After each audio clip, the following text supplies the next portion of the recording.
Is always special. നമ്മുടെ വീട്ടിൽ അത് സൂപ്പർ സ്പെഷ്യലാണ്. കാരണം ഡിസംബർ 25 ക്രിസ്മസ് മാത്രമല്ല, എൻ്റെ ബർത്ത്ഡേയും കൂടെയാണ്. എല്ലാ ഇയറും നമ്മുടെ വീട് നല്ലപോലെ ഡെക്കറേറ്റ് ചെയ്യാറുണ്ട്. ഈ ഇയറും അതുപോലെ തന്നെ നമ്മൾ ട്രീ ഒക്കെ സെറ്റ് ചെയ്ത് ഡെക്കറേഷൻസ് ഒക്കെ ആരംഭിച്ചു. അങ്ങനെ ആദ്യം തന്നെ ട്രീയിലാണ് നമ്മൾ സ്റ്റാർട്ട് ചെയ്തത്. ട്രീ ഒക്കെ ഡെക്കറേറ്റ് ചെയ്യാൻ തുടങ്ങി.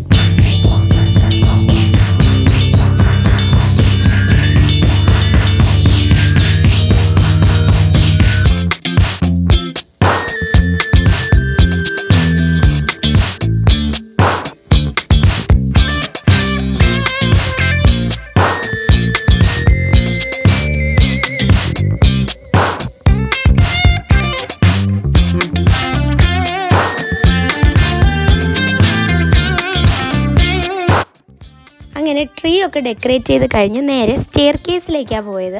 കുറച്ച് ക്രിസ്മസി ടച്ച് വരാൻ വേണ്ടി അവിടെയും കുറച്ചൊക്കെ ഡെക്കറേറ്റ് ചെയ്തു. ക്യാൻഡിക്ക് ഭയങ്കര കുസൃതിയാണ് ആൾ. എന്തെങ്കിലും എടുത്തു കഴിഞ്ഞാൽ അപ്പം വേണം അവനും കളിക്കാനായിട്ട്. പ്രത്യേകിച്ച് സൗണ്ടൊക്കെ കേൾക്കുന്ന സാധനമാണെങ്കിൽ.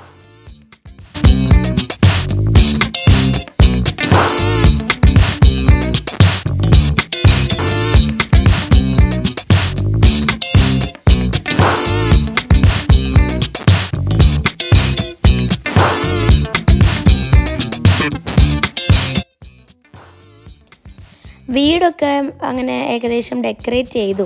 അപ്പോഴാണ് നമ്മൾ എല്ലാ ഇയറും ഒരു ഇഗ്ലൂ ഹൗസൊക്കെ പോലെയാണ് ക്രിബിന് പകരം ചുമ്മാ ഒരു ഡെക്കറേഷൻ ചെയ്ത് വയ്ക്കാറുണ്ട് സിറ്റ് ഔട്ട് ഏരിയയിൽ. പക്ഷേ ഇത്തവണ എനിക്കൊരാഗ്രഹം, നമുക്ക് ശരിക്കുമുള്ള പുൽക്കൂട് തന്നെ സെറ്റാക്കിയാലോ എന്ന്. അങ്ങനെ നമ്മുടെ ഇവിടെ ഒരു ക്രിസ്മസ് സ്റ്റോളിൽ വന്നതാണ്.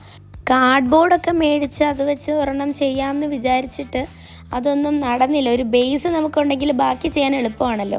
ഇതാകുമ്പോൾ അവിടെ നമ്മളൊരു ക്രിബ് സെലക്ട് ചെയ്തു. അതിൽ ഓൾറെഡി അവരെല്ലാം ഫിക്സ്ഡ് ആയിട്ട് നമ്മൾ ജസ്റ്റ് സ്ക്രൂ ചെയ്താൽ മാത്രം മതി.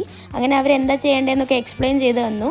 പിന്നെ അവിടെ നിന്നൊരു വേറൊരു ഐഡിയയും കൂടെ വന്നു, ഒരു മിനി ട്രീയും കൂടെ മേടിച്ച് സെറ്റ് ചെയ്താലോ എന്ന്. അങ്ങനെ രാവിലെ തന്നെ ഞാൻ സാധനം മേടിച്ച് തലേന്നായിരുന്നു. രാവിലെ തന്നെ എണീറ്റു, ഞാനെല്ലാം സ്ക്രൂ ചെയ്ത് സെറ്റ് ചെയ്യാൻ തുടങ്ങി.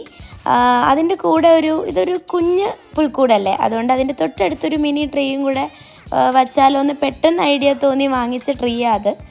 പക്ഷെ നല്ല രസമുണ്ടായിരുന്നു. സെറ്റ് ചെയ്ത് കഴിഞ്ഞിട്ടുള്ളത് ഞാൻ കാണിച്ചു തരാം.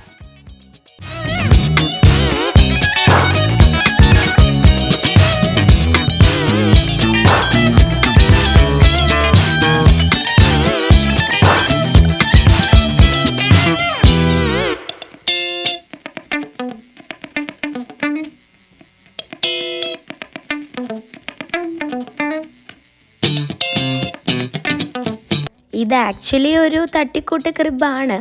നമ്മുടെ ഒരു സന്തോഷത്തിന് വേണ്ടി നമ്മൾ സെറ്റ് ചെയ്തതാണ്. പിന്നെ ഫെൻസും സ്റ്റോൺസൊക്കെ വെച്ച് ജസ്റ്റ് ഒന്ന് ഡെക്കറേറ്റ് ചെയ്തു. പിന്നെ ക്രിബിൻ്റെ അകത്ത് വയ്ക്കുന്ന സാധനങ്ങൾ ഓൾറെഡി നമ്മുടെ കയ്യിൽ ഉണ്ടായിരുന്നതാണ്, ഒത്തിരി പഴക്കമുള്ളതാണ്.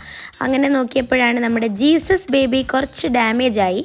പിന്നെ ബാക്കിയൊക്കെ സെറ്റ് ചെയ്തിട്ട് നമുക്ക് കുറച്ച് ഡാമേജായ പീസസൊക്കെ മാറ്റാമല്ലോ എന്ന് വെച്ചിട്ട് ബാക്കിയും കൂടെ സെറ്റ് ചെയ്തു. ക്രിബ് ചെറുതായതുകൊണ്ട് ചെറിയൊരു എക്സ്റ്റൻഷൻ കൂടെ കൊടുത്താണ് നമ്മൾ ചെയ്തത്.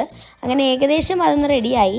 പിന്നെ ഞാൻ നേരത്തെ പറഞ്ഞല്ലോ, നമ്മുടെ ജീസസ് ബേബി നമുക്ക് പുതിയത് മേടിക്കണം. അങ്ങനെ നമ്മൾ സ്റ്റൈൽ പ്ലസിലേക്ക് വന്നതാണ്. എൻ്റെ ഫ്രണ്ട്സ് കോഴിക്കോട് നിന്ന് വന്നപ്പോൾ ഞാൻ മുന്നത്തെ വീഡിയോയിൽ അത് ഓൾറെഡി പറഞ്ഞിട്ടുണ്ട്, ഞാൻ വിസിറ്റ് ചെയ്യിപ്പിച്ചൊരു സ്റ്റോറും കൂടെയാണിത്. ഇവിടെ ക്രിസ്മസ് കളക്ഷൻസൊക്കെ ഭയങ്കര അടിപൊളി വെറൈറ്റീസാണ്. അപ്പോൾ അതൊക്കെ ഒന്ന് കാണാനും പിന്നെ നമ്മുടെ ജീസസിനെ ഒന്ന് മേടിക്കാനും ആയിട്ടാണ് നമ്മൾ വന്നത്. സ്റ്റൈൽ പ്ലസിൽ ക്രിസ്മസ് സമയം എപ്പോഴും സ്ഥിരം ഞാൻ പോകാറുള്ളതാണ്.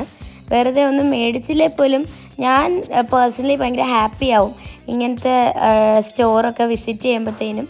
പ്രത്യേകിച്ച് ക്രിസ്മസ് ടൈം ഒരു പ്രത്യേക ഫീൽ തന്നെയാണ്. എന്ത് വെറൈറ്റി കളക്ഷൻസാണ് അവിടെ എന്നറിയോ. പിന്നെ നമ്മുടെ ജീസസ് ബേബീനെ നോക്കാൻ വേണ്ടി നമ്മൾ അടുത്ത സെക്ഷനിലേക്ക് പോയി.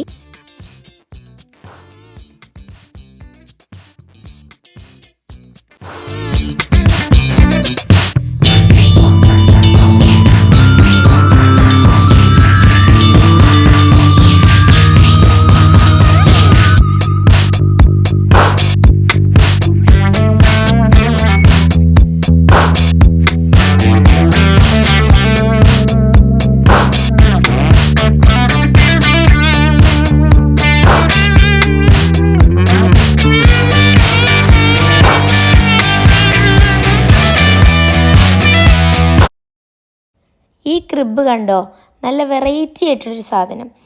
2 ഡബിൾ ഫ്ലോറുള്ളൊരു ഹൗസാണ്. അതിൽ സെക്കൻഡ് ഫ്ലോറിലാണ് ഏഞ്ചലൊക്കെ, ഫസ്റ്റ് ഫ്ലോറിലാണ് ജീസസ് ജനിച്ചിരിക്കുന്നത്. എനിക്ക് നല്ല വെറൈറ്റി ആയിട്ട് തോന്നി. പിന്നെ നമ്മുടെ ക്രിബിൽ വയ്ക്കാനുള്ള സിംഗിൾ പീസ് അവിടെ അവൈലബിൾ അല്ല എന്നാണ് പറഞ്ഞത്. അപ്പോൾ പിന്നെ നമ്മൾ വേറെ സ്ഥലത്ത് തപ്പാൻ വേണ്ടി ഇറങ്ങി.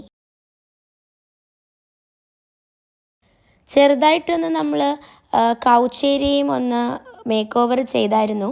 ചെറിയ കുഷ്യൻസും ക്രിസ്മസിൻ്റെ ഒരു ഫീൽ വരാൻ വേണ്ടിയിട്ട്. അങ്ങനെ നമ്മുടെ ഫുൾ ഹോൾ ഏരിയ ഇങ്ങനെയാണ് നമ്മൾ മാറ്റിയത്.